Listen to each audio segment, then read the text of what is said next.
All right, everybody. Welcome to WRUU Savannah, Georgia, 107.5 FM, WRUU.org. We are Savannah Soundings Community Radio with Global Soul. I am Adam Messer, and this is the Adam Messer Show. And today, my special guest is Terry Drehmel, who is the creator of STEERange Comics. And before we get into this next hour, I want to go ahead and, Sebastian, would you mind playing a little bit for us? Some live music? All right, here's Sebastian Messer. Everybody playing a little of the live music.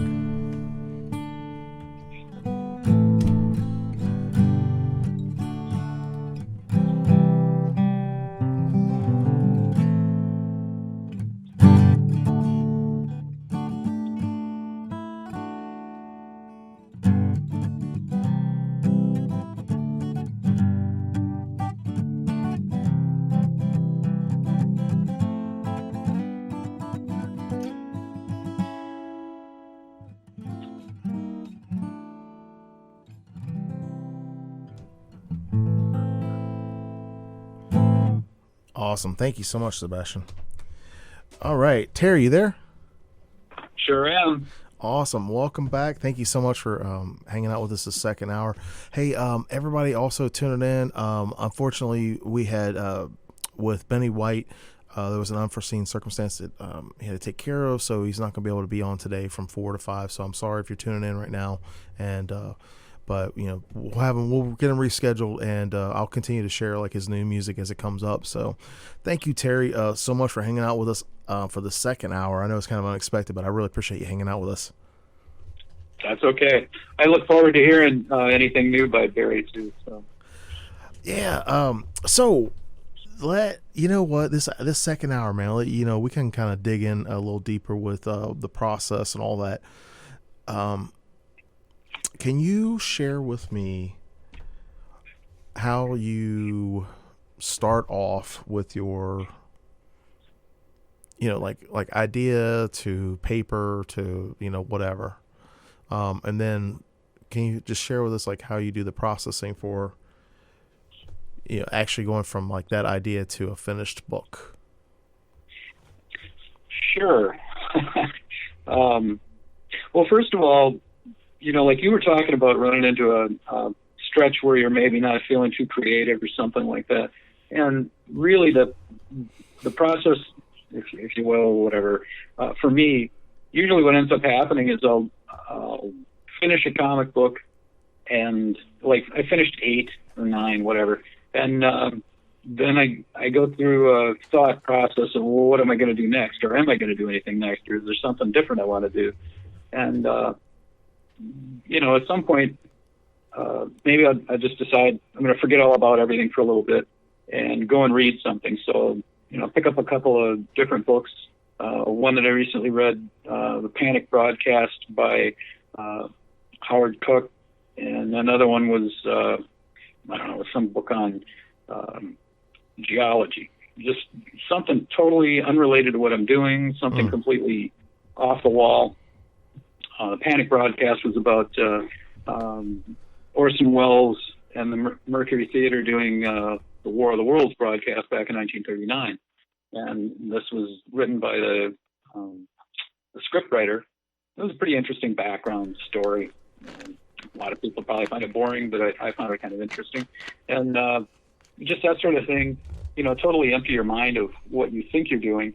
And I think I got that advice from I don't know if you've ever heard of Webb Wilder. He's a musician and actor, and he was doing a concert at a place up in Minneapolis, and we were up there, and I was fortunate. Darlene and I were both fortunate enough to end up being his kind of part of his road crew at the time. I don't know how we managed it, but we ended up helping drag amps in and helping everybody out and stuff. And he was fixing on his guitar, and there was a guy came up, and the guy was like, yeah, well, Webb, can I get your autograph, man? You're the only thing I ever listen to. I listen to you 24 hours a day.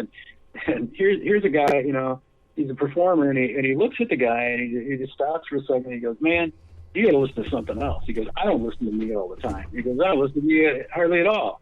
He goes, once in a while, make sure I'm doing it right. But otherwise, I listen to Bob Dylan. I listen to this. I listen to that. And it was like, I took that information, I thought about it, and it's like, really you do have to expand yourself.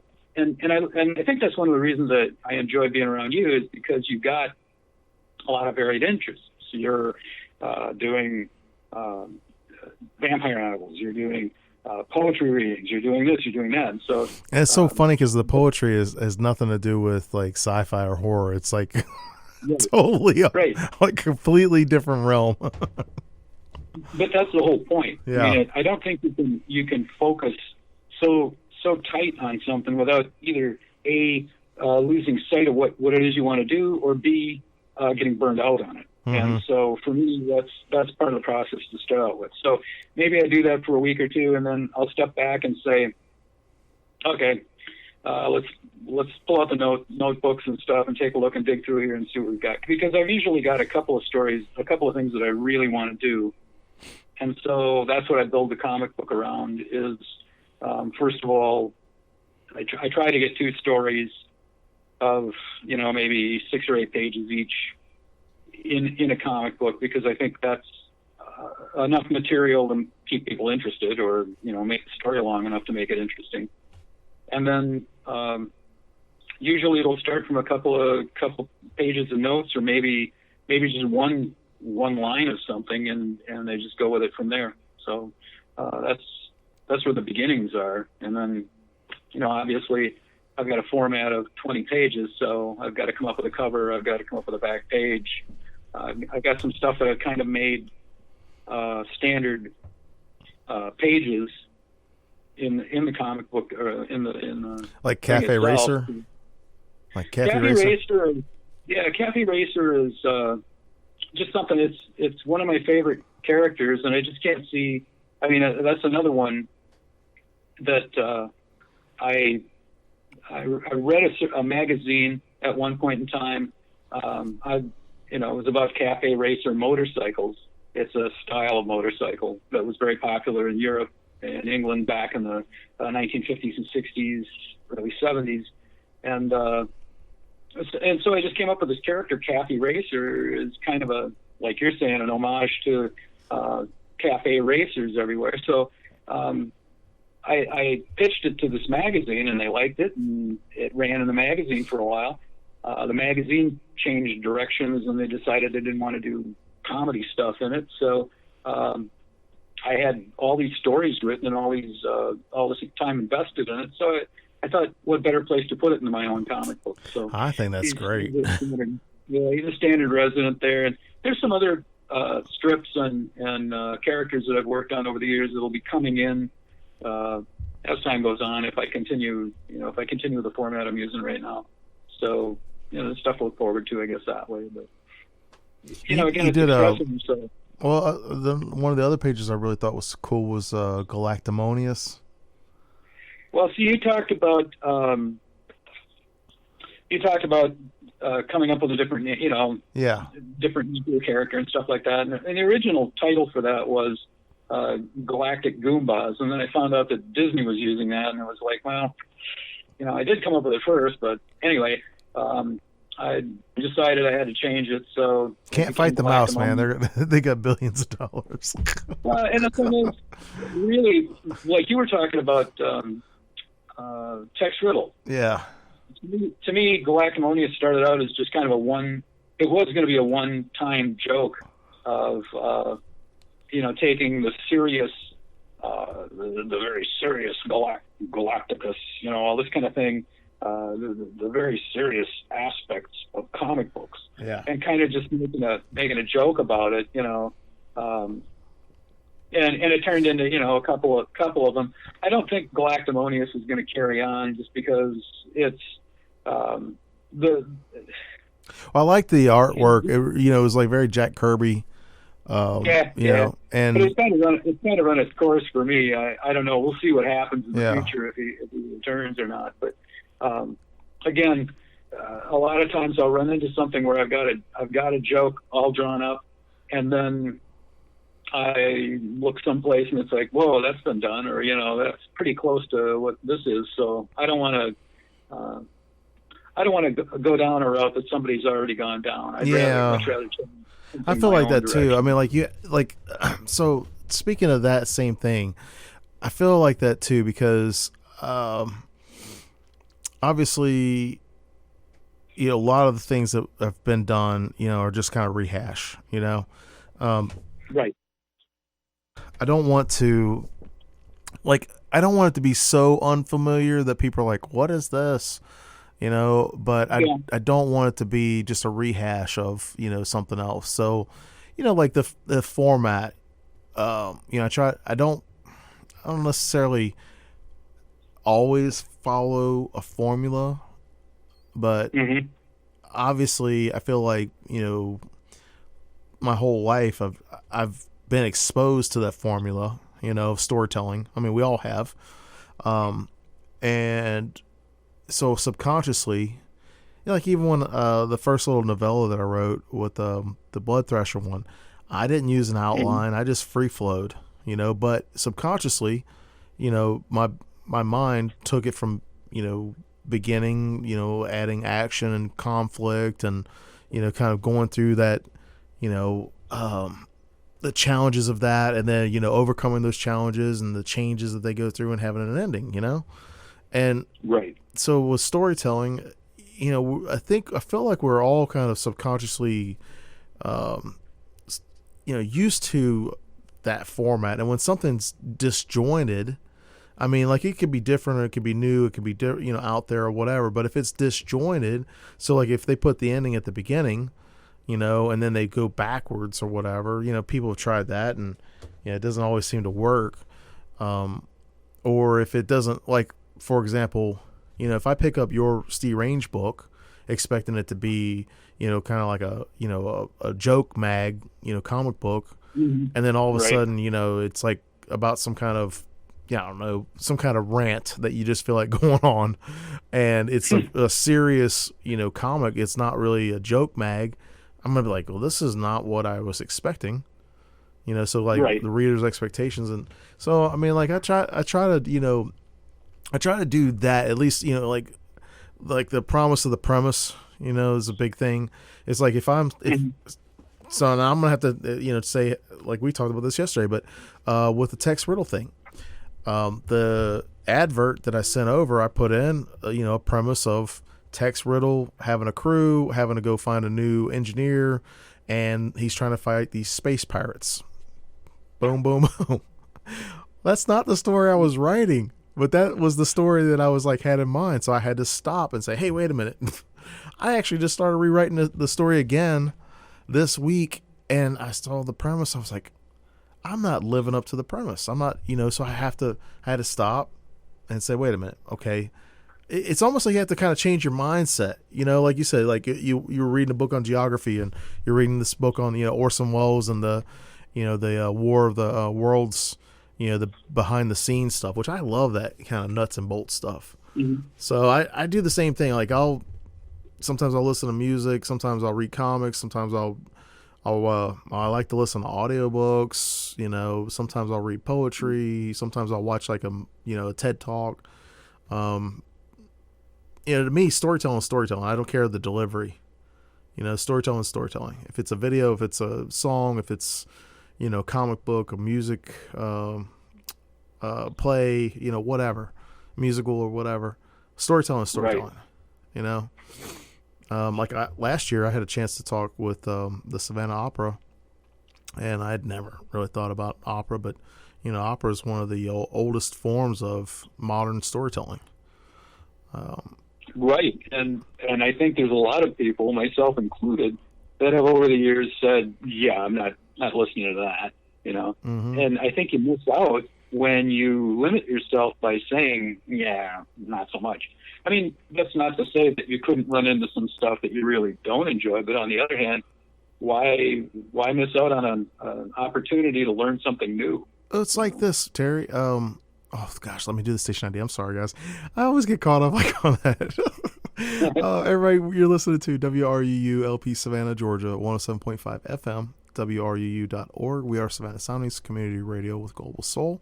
This is the Adam Messer Show. I'm your host, Adam Messer, and my special guest today is the mind behind the STEERange Comics, Terry Drehmel. And vice versa. Yes, sir. It's like this, Terry.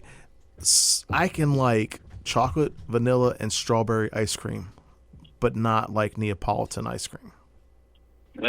There are people that are like that. Like that, I know folks that are like that. That they like chocolate, they like strawberry, and they like vanilla ice cream, but they will not buy Neapolitan ice cream because they don't like it mixed up like that. And you know, I feel like as my tastes have changed as an adult, I'll give an example. I used to not like olives at all. And I know there are people out there cringing right now that they just can't stand olives, you know. Mm-hmm. I did not like olives at all. A friend of mine, Camilla, I've talked about her before, Camilla Flynn. She actually threw a little going away party for me when I was leaving my my job that we worked together. And she had these colossal Spanish olives. Right. I never tried it before. I was like 30 something years old. And she was like, you know, would you like an olive? I was like, no. She's like, just try one, see what you think. And I tasted it, and I was like, this is not bad.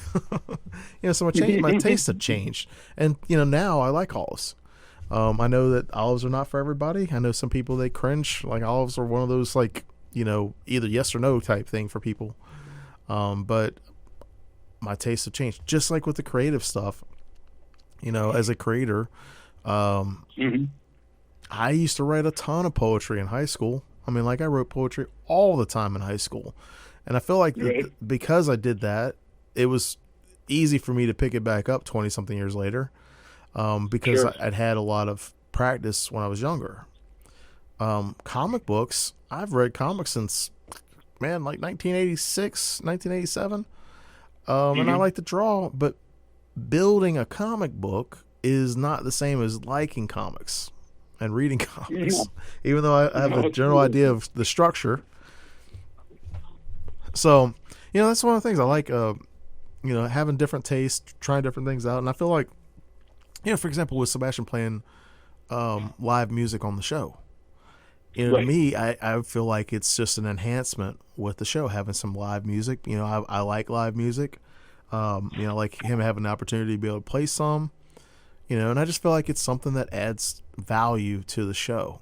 And I feel like as a creator, that's what I try to do. I try to keep my audience in mind. I mean, there's stuff that I do just for me, you know, there is, but I try to keep my audience in mind. Like when I'm like, okay, well, I want to put out this comic book, you know, I don't have all the skills that I need yet. I don't have all the resources I need yet, you know, but what can I do?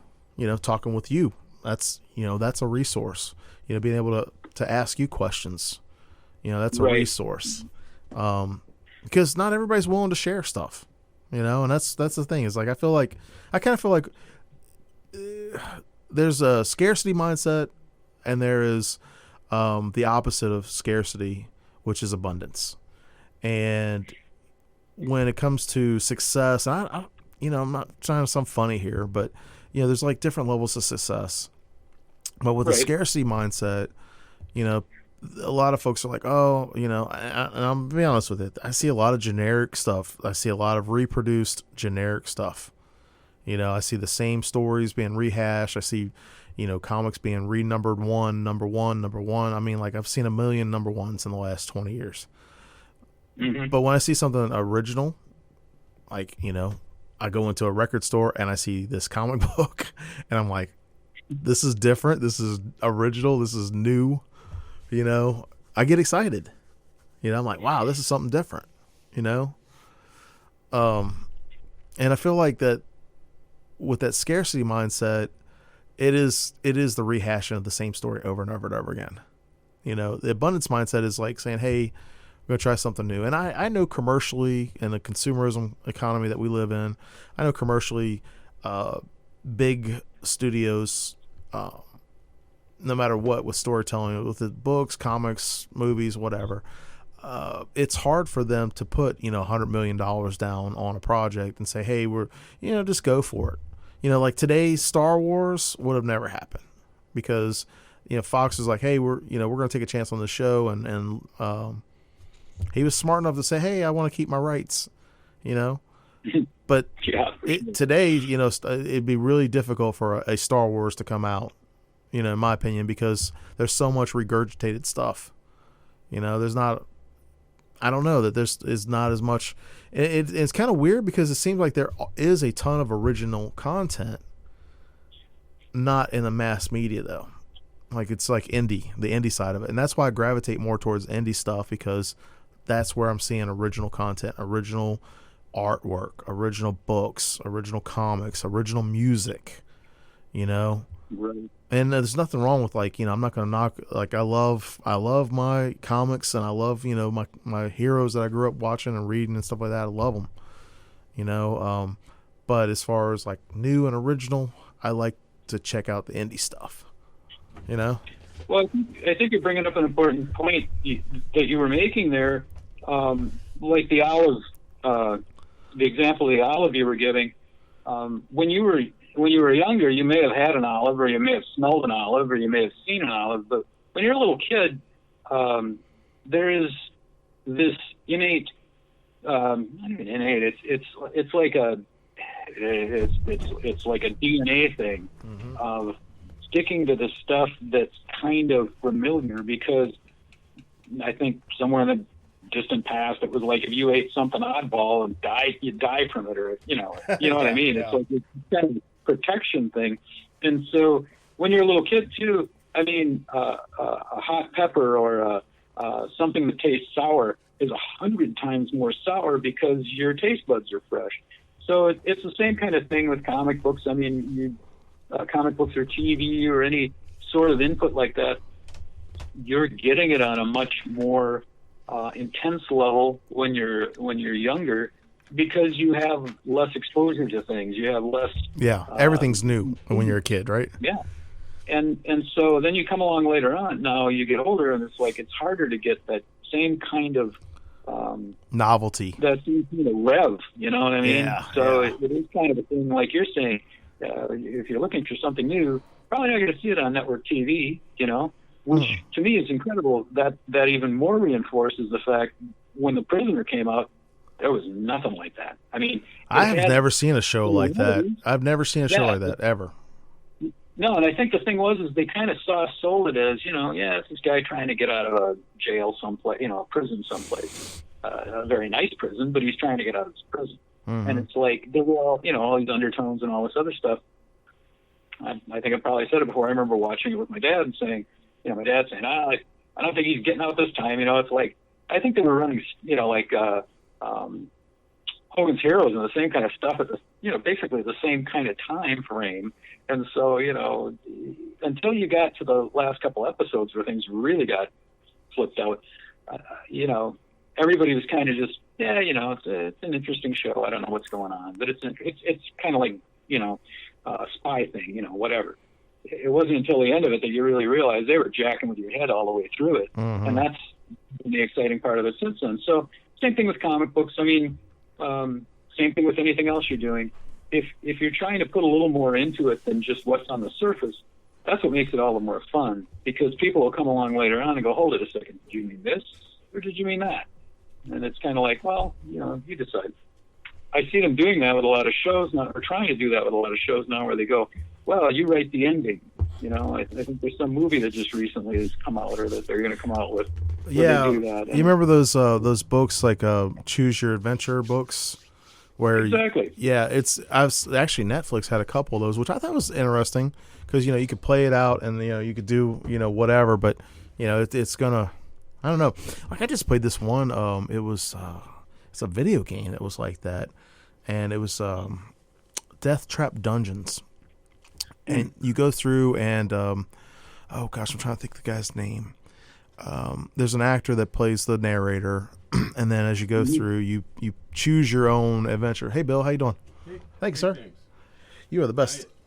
Bill Cooper's in the house, everybody. He's in here saying, "Hey." Bill. I watched The Prisoner when it first came on. Oh yeah, Bill. He was also the star of Secret Agent Man.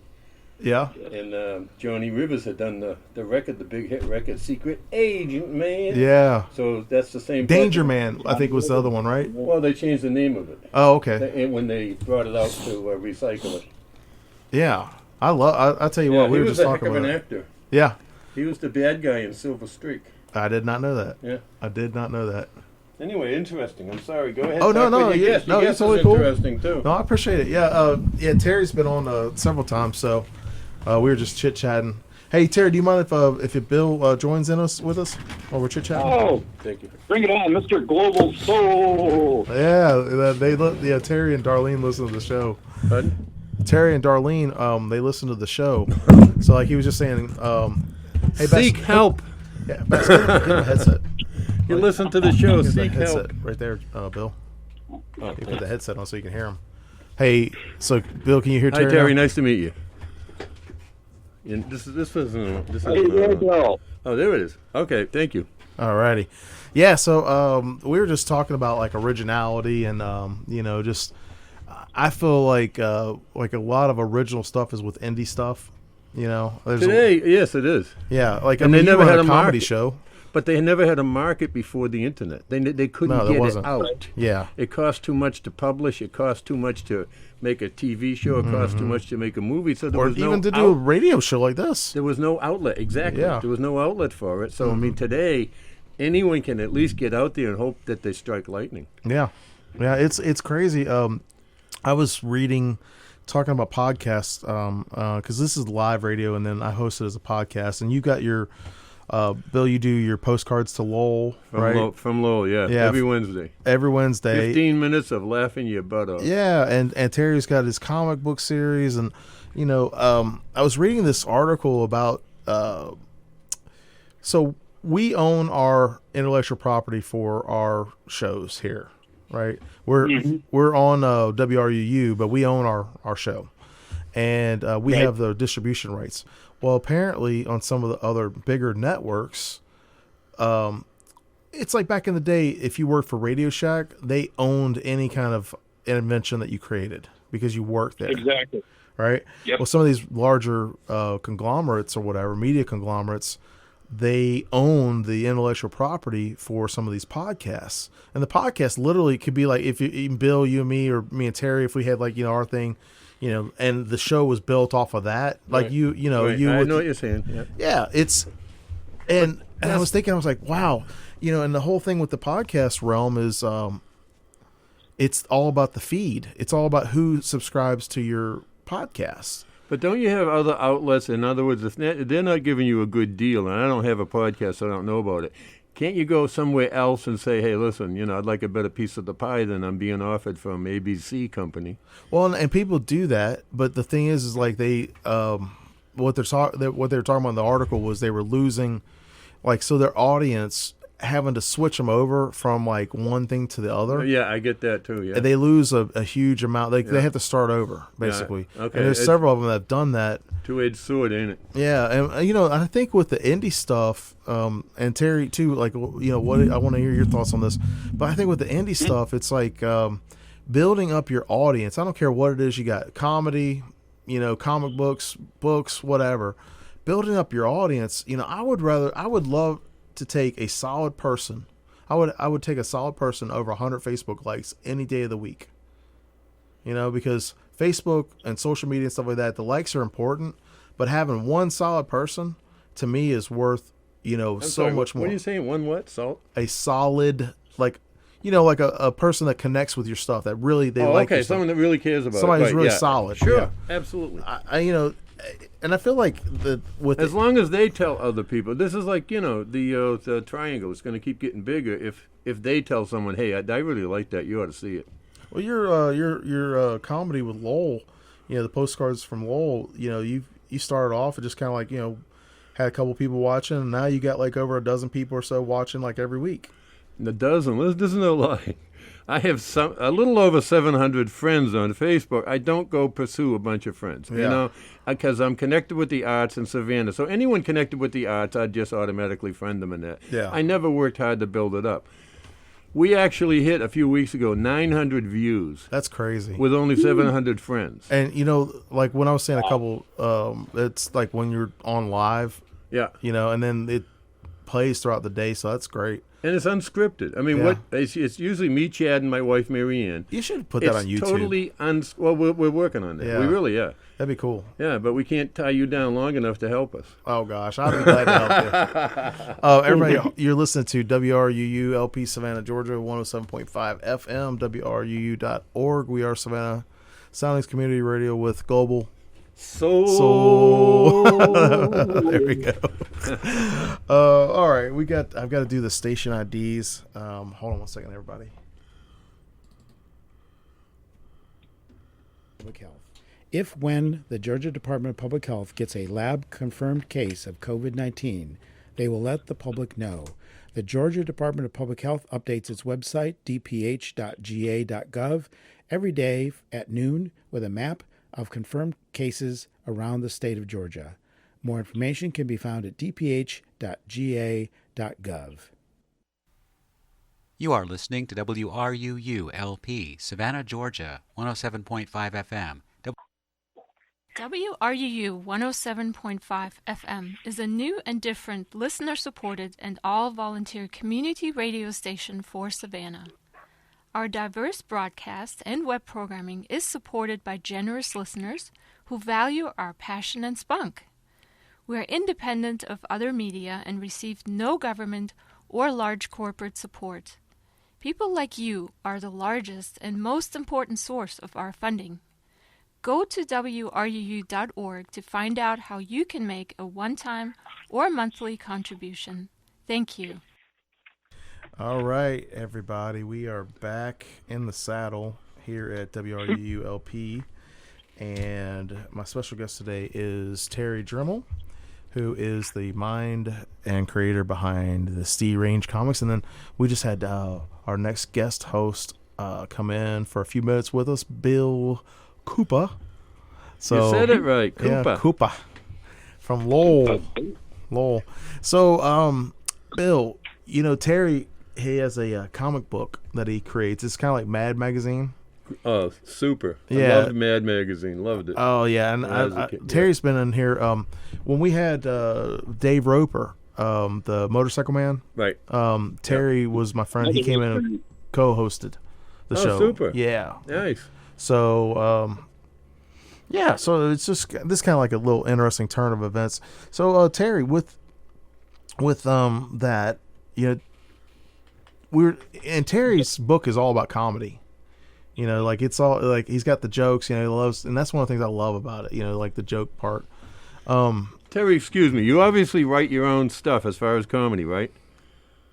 Sure. Okay, and so do I. I do stand up in town and that, and I've done it for 7 years. And it's not really hard because I just happen to see funny stuff all the time. Some people, when someone takes something seriously, I see the humor in it. I just put a little curveball in, and all of a sudden it's funny instead of serious. And that's how my mind works. How do you come up with your comedy? I think basically along the same lines. I mean, if you're looking at something, if you twist it around 90 degrees and maybe tip it upside down or something, all of a sudden you've got a joke. I mean, really, like you're saying, and my heart goes out to you because you're doing the big work there. Stand up, man. That's brutal. Have you tried it? No, God, no. I haven't. Excuse me one second. When you're ready, I kid you not, try it. Even if you have a bad set, if nobody laughs, you're going to walk up when you walk away from that, you're going to have one or two thoughts. Boy, that was embarrassing. Or, I'm going to figure this out. I'll be back. And that's what happened to me. I had the first 2 times I went up, I bombed, and I said, I'm not going to let it stop me. I'll figure it out. Yeah, he's wrangled me in doing the comedy too. I have not done a full set, but he got me on stage one night, Terry. Yeah, they closed the place since then. That was the COVID. I'm sorry. Yeah, I was that bad. I bombed the whole place. I was actually shushed. one of the comedians, Melanie Goldie, was asking me a question, and so I thought, we were playing along with the set or whatever, and I got shushed. I was like, I wasn't heckling her. I was like, it was just answering her, but it was funny. But yeah, I see, that's the only thing I like because your comedy's clean humor. It is, totally. And Terry's stuff is pretty clean stuff. I mean, like, we all have like little dad jokes and stuff, Yeah. But I love that. I like it. I feel like it takes a little bit more thought. Like I was saying earlier, Bill, Terry and I were talking about wit and witticism and being clever versus somebody trying to just be snarky and sarcastic all the time.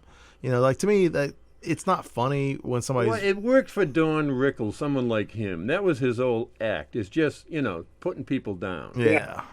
And then he would end his set, and that was, he was quite famous then, making quite a bit of money on TV all the time out in Vegas.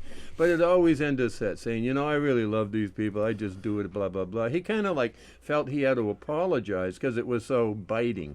But the people liked it. It worked for him. I couldn't do that. It's not in my personality. Yeah. I couldn't do it. But, everyone has a different type of humor. And I kid you not, Terry, seriously, think about do you live in this area, or where are you calling from? Yeah, we're local. We're in Isle Hope. Yeah, Isle Hope. Oh, okay. So you're in the area. Once things open up and it gets back on and that, contact me. I'll tell you about it. I'll tell you what you have to do and what's expected in that, and I will work with you. But I will not give you advice on how to do comedy. You got to figure that yourself.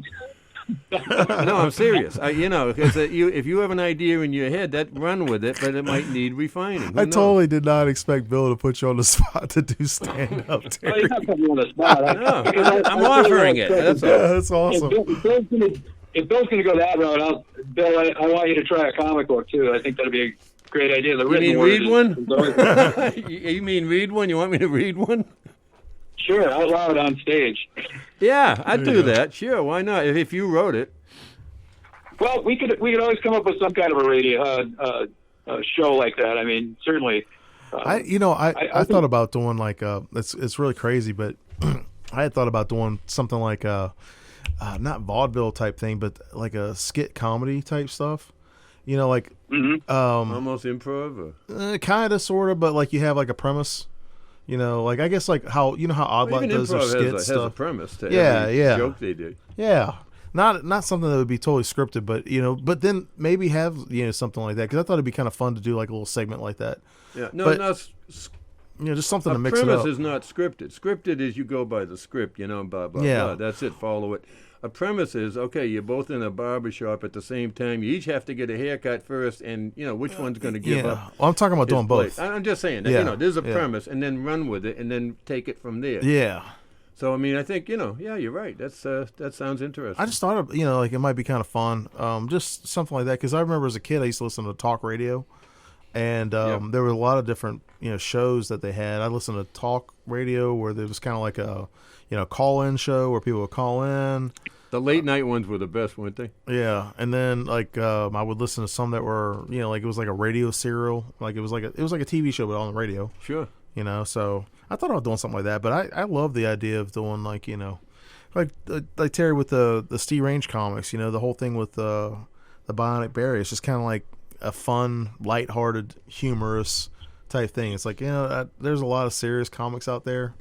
A lot of comic books, right? But it's a whole different animal, actually. Comedy and drama are two different things. Mm-hmm. So but whatever, it doesn't mean it's right or wrong or good or bad. It means that's a whole different field. Yeah, and it can be great as a comic. It can be great as a drama. Yeah. Mm-hmm. Whew. So anyway, what were you talking about? We were talking about the creative process. So. Talking about the jokes, like going back to that, like what you asked, Bill. I don't really write jokes. I just kind of like play off and have fun, like laughing and whatever. And I like to make people laugh. But I've been trying to think about like how to write comedy, and man, that is like a total different beast. Well, you just said I don't write them. What you're telling me is you don't write them down. You see the humor in something, but you don't write it down. Write it down. I kid you not. Write it down and then look at it later and say, man, that was good. It might need a little work. But, if you have comment, you're not writing it because you're not keeping it and writing it down. You're not compiling it. So I think, that's the first step is that, catalog it and then go through it and filter it down and then, boom, get up there and nail it. Yeah. What do you say, Terry? That's basically, if you looked on my table right now, I've got, I don't know, it's a thing they use for mixing up milkshakes with. I bought it at a garage sale or something, and it's stuffed full of little pieces of paper and scraps of this and scraps of that, and it's just ideas. And what I end up doing with that stuff is going back through and looking it all over. And exactly. Yep. Interesting. That gets taped into a 3-ring binder, and the stuff that's junk just gets tossed. And then eventually the stuff that's in the 3-ring binder gets gone through, and maybe I write down some notes or add something. And eventually 4 or 5 pages out of the 3-ring binder get tossed together and start becoming a story.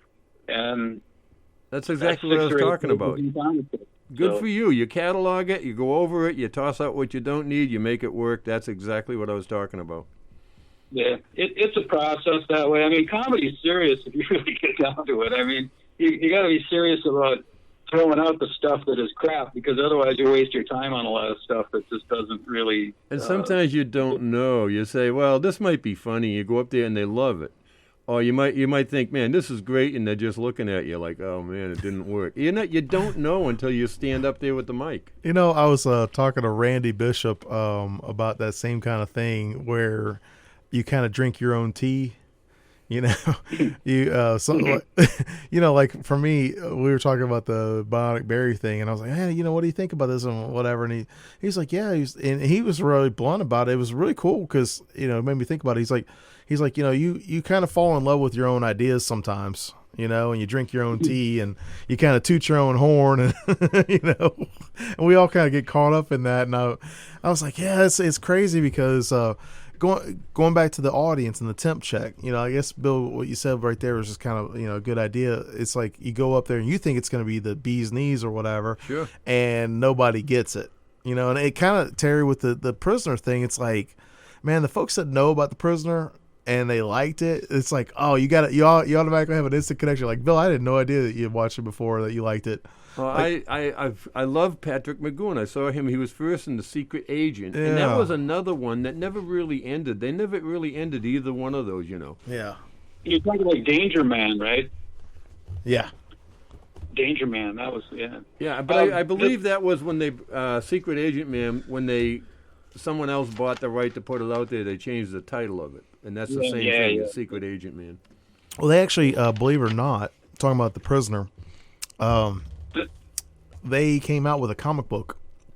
Like Jack Kirby in '76, his contract ended with DC Comics, and he went back to Marvel Comics, and so they had the rights to do the prisoner comic. But the first 2 guys that did it, Stan Lee scrapped it and said, just put it on the shelf or whatever. Had Jack Kirby redo it. Jack Kirby's like a legendary, comic book artist and writer and all that. Well, anyway, that one never made the light of day. That comic just never made the light of day. And so a couple years ago, well, actually, I think like 1980 something, they had a 4-part series for a comic book for it. But then a couple years ago, Titan Comics released like an art book. It's like 3 feet by 2 feet. Wow. Right. Well, when I was talking to the guy, like passing out the zines, little comic book zines, the guy Logan from Nerdheim over on Broughton Street, I was just passing it out, and he saw the little prisoner references that I did in the comic book. And he's like, he turns out he loves the prisoner, and he had this art book. And so I was like, what? So, I think, and then the prisoner's not really so much comedy, but it's just something out there. It's different. And like I said, I've never seen a show like it. I mean, like, as far as elements of the show, yes, there were like a lot of spy versus spy shows, especially with the Cold War. But is the show itself, how like all the psychological parts of, him not breaking, and the only issue or the only episode that I felt like he kind of succumbed to peer pressure was the one where everybody was calling him unmutual. And they're like, you know what? We're tired of your nonsense. And then Sounds like an insurance company ad. Yeah. You're not mutual. Yeah, you're unmutual. You're John Hancock. I made a career being unmutual. So. I know the feeling. Hey, everybody, you're tuning into WRUU LP Savannah, Georgia, 107.5 FM, WRUU.org. We are Savannah Soundings Community Radio with Global Soul. I'm only doing that because you're here, Bill. That's fine. But you owe me royalties. Yeah. I'll send you the check in the mail. It'll be there the third Tuesday of next week. So with a 3-cent stamp. Yeah. It's crazy you say about the stamp. And I know this is kind of oddball, but I said that I would send out like anybody that wanted. There were a couple people that said they would like a copy of the little zine or whatever. A first class stamp to England, global stamp to England is $1.20 for a letter. Yep. A 1 ounce letter, $1.20. First class stamp within the U.S. is 55 cents. Correct. Right? Because the U.S. is closer to here than England. Well, obviously. And, so I was like, okay, I remember like when I was 18, I first started buying my own stamps. They were 32 cents for a stamp back then, right? Yeah. And, it's only gone up. I mean, like 23 cents is not bad in the last 25 years. It's not really a big markup. But for a letter. But the shipping costs for like packages and stuff like that have gone up tremendously. And I found out like if you want to send like a oversized, like they have certain sizes or whatever they go by.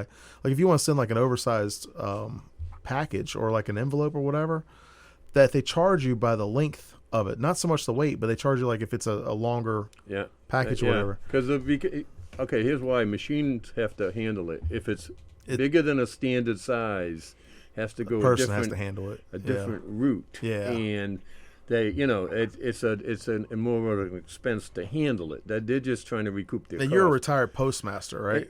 Well, the superintendent anyway. Superintendent, yeah. But the post office, by law, cannot make a profit.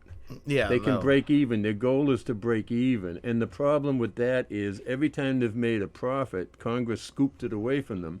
Then when equipment starts to go old in trucks and everything in that, they have to go begging for money to fix it. And then they have to go up on their rates. And people say, why you keep going up on your rates? Because the profit they make, they can't use. Well, I was thinking... No company could operate like that. Yeah, I was just thinking like with the internet, like with the comic book, for example, I wasn't going to do a digital version of it. I was just going to do like a little paper print. It's only an 8.5 by 11, folded up or whatever. And then I thought, I don't have a huge audience, right? But if I did it digitally, somebody could read it, and then I don't have to pay postage, and I don't have to charge them postage. Yeah, I get it. Sure. But I like having a physical copy.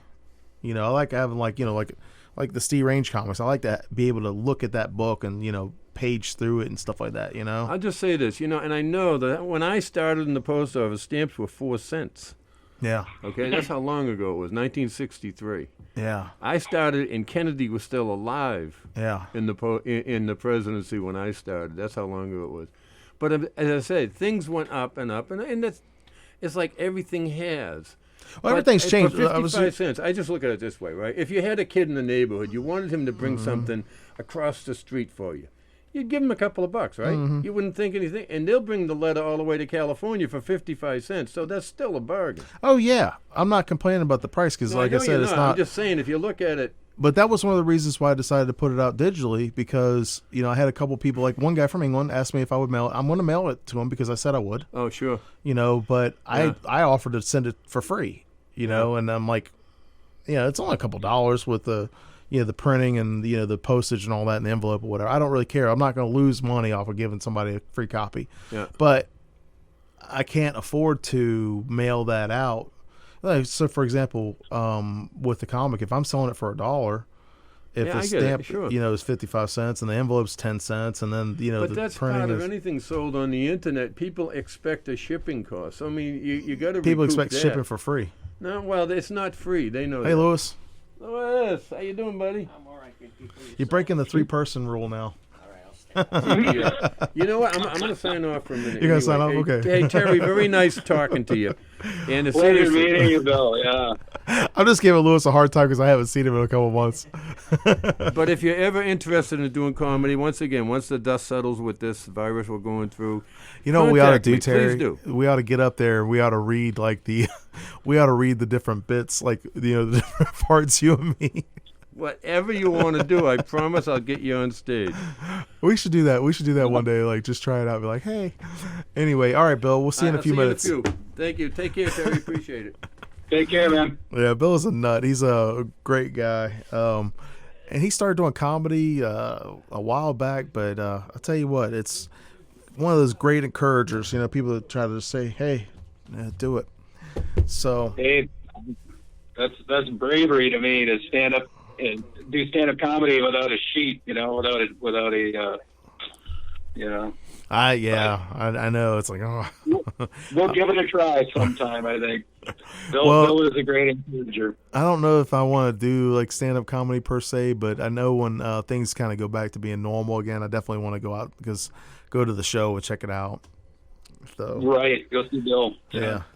It's we got about 5 minutes left, Terry, for the show.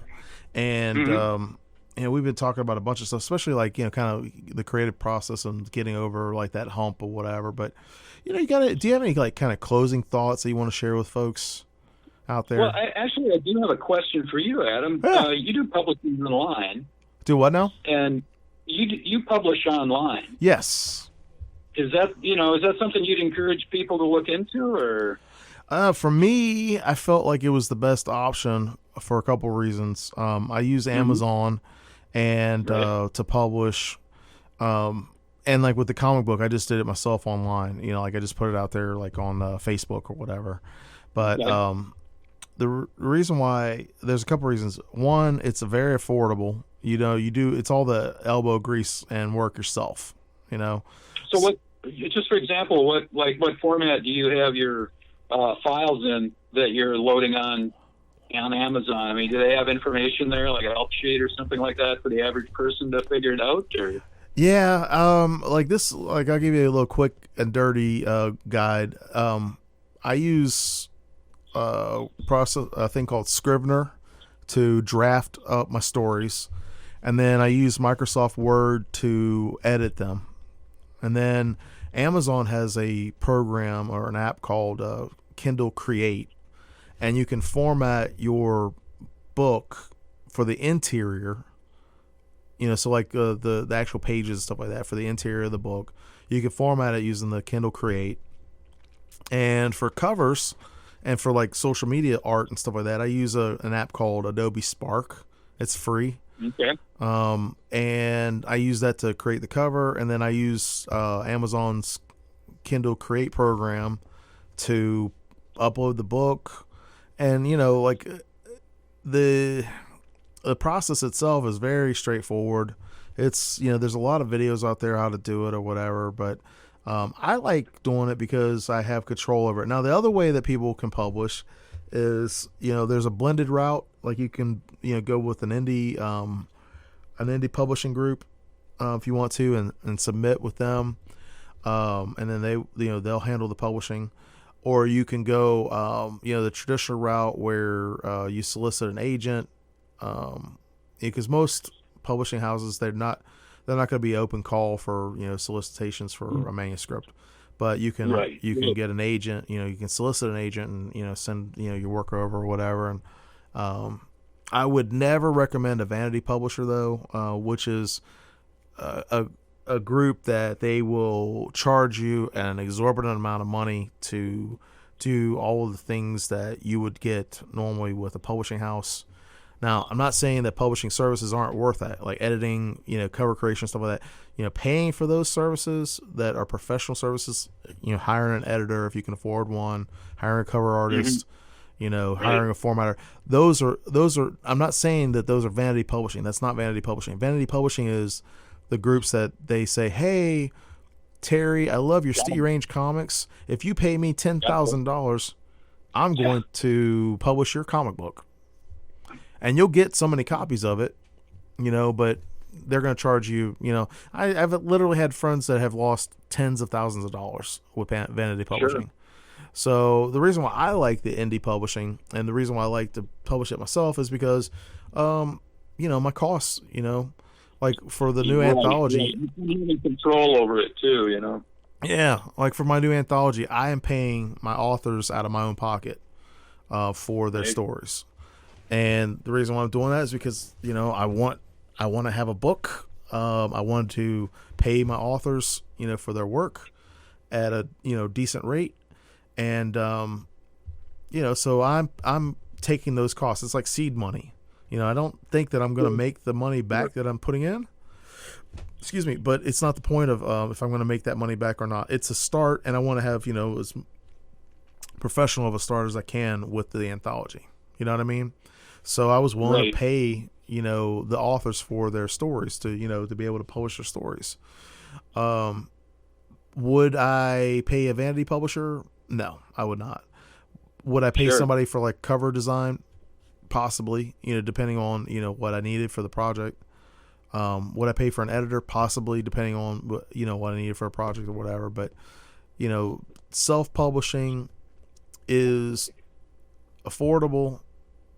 It's really, however much time you want to leverage into your education with it. How much time do you want to spend learning how to do it? Are you willing to grow and go and move on? So. Right. That's pretty much it in a nutshell. Cool. And we got to wrap it up, Terry. I really appreciate you being on the show today. I really appreciate being here and hearing Bill and you and everything. So, until we do our stand-up show, Adam, I guess. Well, you know what we'll have to try though before we do the stand-up. We'll have to try like a comedy skit on the radio. I don't know about doing stand-up yet. Yeah, it's totally different, but yeah, I think it is a goal one day to do it. So, all right, everybody. Sounds like a plan. Yeah, thanks a lot. And Terry, where can people check out your STEERange Comics? Your website? Well, the website is STEErangecomics.com, STEErangecomics.com. And you can purchase. You can go there and look around and talk to people at Planet Fun down on Broughton Street, or Graveface Records and Curiosities, Neighborhood Comics, and E-Shaver Booksellers, all in Savannah. That's the only place you can get them is in Savannah. So awesome. All right. Well, thanks a lot again, man. We're gonna wrap it up, and then everybody stay tuned. For the next show is the Savannah at Night with Bill Cooper and the gang.